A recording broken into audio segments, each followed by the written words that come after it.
I almost sold my soul. Yeah, I almost sold my soul to the devil.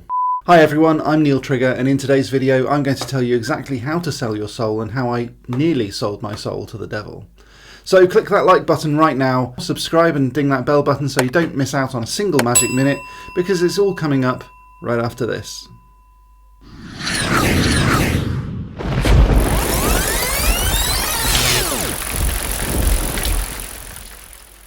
Now, if you've ever wanted to be rich and famous and don't want to be a phenomenal YouTube sensation like me, I think it's brilliant. You can do it the easy way by selling your soul. Hey you! Yes you! Are you useless? Worthless? A bit of a nobody? Do you want to be useful? Worthful? That's not a word. And a bit of a somebody? Well, we have just what you need. WeBuyAnySoul.com will purchase your pathetic human soul in return for fame and fortune. Simply visit the crossroads at midnight. Ask for Beelzebub. WeBuyAnySoul.com will not be held responsible for any pain, suffering, or eternal damnation arising from the soul-selling transactions. Side effects may include, but are not limited to, torture, torment, and pineapples being inserted into places that they are not intended. WeBuyAnySoul.com is authorised and regulated by the Purgatory Financial Conduct Authority. Okay, but seriously, there are apparently loads of celebrities out there who attribute their success, fame and fortune to selling their soul to the devil. From singers to actors and even eccentric spaceshipy trillionaires, you know who you are, Jeff Bezos, there are literally some people accused of selling their souls to the devil in return for, well, favours. Not that kind of favours, you smutty little thing, you. No, these sorts of favours come in the form of money, fame, and all the trappings of success. You'd have thought, perhaps, that tales of selling one's soul would be kept pretty hush-hush, especially if it really was that easy to become that rich and famous. Just imagine the queues at the crossroads. It was bad enough in the supermarket in early 2020, queuing to buy toilet paper. Around 2 centuries ago, Italian violinist Pagani was accused of having sold his soul because of his legendary mastery of his instrument. I said it's not that kind of channel. But Pagani was neither the first nor the last person to be accused of such things. Some might say that this European folk story of selling one's soul all began with Johann Georg Faust. The protagonist of this story, Faust, was a legendary figure from Germany between around 1480 to 1540, though nobody can be certain due to dubious record keeping. Faust was an erudite wordsmith who had reportedly sold his soul at a crossroads in return for diabolical favours. These favours were furnished on him by the devil himself and included unlimited knowledge and worldly pleasures. Since then, the term Faustian had gained popularity in English as meaning giving up spiritual values in return for earthly pleasures, power, knowledge, or material gain. Interestingly, Faust didn't make a deal directly with the devil, but he worked through an agent called Mephistopheles. Yes, my name's Mephistopheles. I'm here to take some details about your soul. So what can I put you down for? Not that kind of agent, more like a demon or a go-between. In modern times, it was widely suggested that Tommy Johnson, a popular blues musician in America, was thought to have sold his soul to advance his music career. Johnson died in 1960, but even before Tommy Johnson, there was Robert Johnson, no relation, who had reportedly not only sold his soul, but he also bragged about it and gave specific instructions about how and where he did it. To add quite a heavy weight to these tales of Robert Johnson's soul trade, Johnson died in 1938, aged only 27. Robert Johnson never really achieved very much in the way of fame, certainly not superstar international fame, but his skill was certainly very eerie. A friend of his said that Johnson was a decent harmonica player, but said that his skill with the guitar was pretty dreadful. In fact, the word he used was terrible.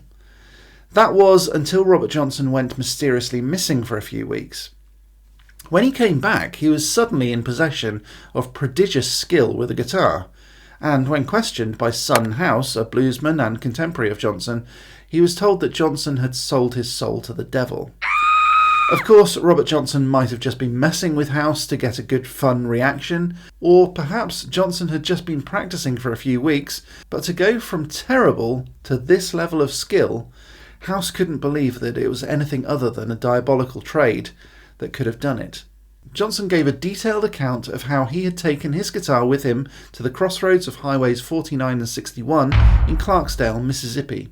This is a common theme with such transactions apparently, but Johnson claimed that the devil himself returned the guitar in return for Johnson's soul. Given Johnson's short life, this doesn't seem like a very good deal. Unfortunately, I can't play a track from Johnson's repertoire because YouTube's copyright policy prohibits it. But just trust me when I say it's eerie, even 80 years later. So how would you go about selling your soul? Well, apparently, that's actually very, very easy. The instructions are as follows. Number 1, go to the crossroads at midnight. Number 2, wait for the devil. Number 3, sell your soul. Kind of simple really, but which crossroads? I'm not sure. And it seems that Old Scratch isn't too fussy either.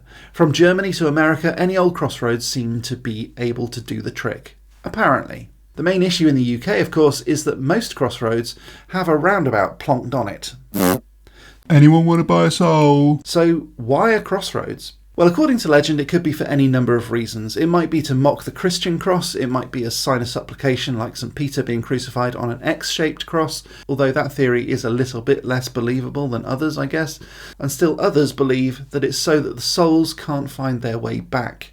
And that's the theory I like. Personally, I'd be tempted to sell my soul if it was to help someone that I love, but that's the one thing that I wouldn't be able to do. According to legend, a single act of redemption, like a selfless act of devotion, renders the contract null and void. Whoa, hold on. I know it was a silly little skit where I stood on a roundabout, but did I almost sell my soul to the devil? Well, no, and here's why.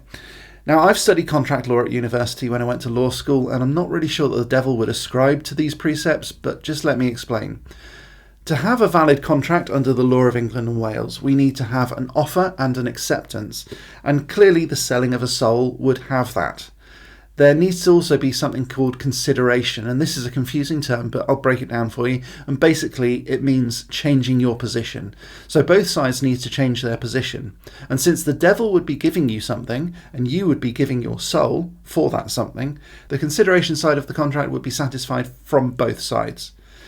But then there's the final wheel of this contract car, without which a contract would be null and void. And that fourth wheel is the intention to create legal relations. And I can't imagine that the devil would be keen to enforce their contract in a court of law. With that in mind, under the law of England and Wales at least, it's impossible to make a contract with the devil, and therefore you cannot sell your soul, even if you want to. Thanks very much for watching this video. If you liked it, remember to click that like button, subscribe for more of this sort of stuff, and if you do, click that bell button to make sure you never miss out on another magical minute. Comment down below, let me know the sorts of things that you would want if you managed to sell your own soul, and I promise, whatever you type, it will not be binding. Massive shout out to these amazing people, by the way. These are my patrons and members, and they help me out so much. And you can become one of these amazing people by clicking the link down there in the description and joining this channel from only £1.99 per month. I'll be back next week with some more magical awesomeness, but until next time, as always, Very magical. In modern times, it was widely suggested that Tommy Johnson, a popular blues musician... Please subscribe to Real World Magic. While you're there, click the bell button to be notified of future uploads, and have a look at all of my social stuff. Remember to donate on Patreon if you really, really liked it, and I'll see you again next week.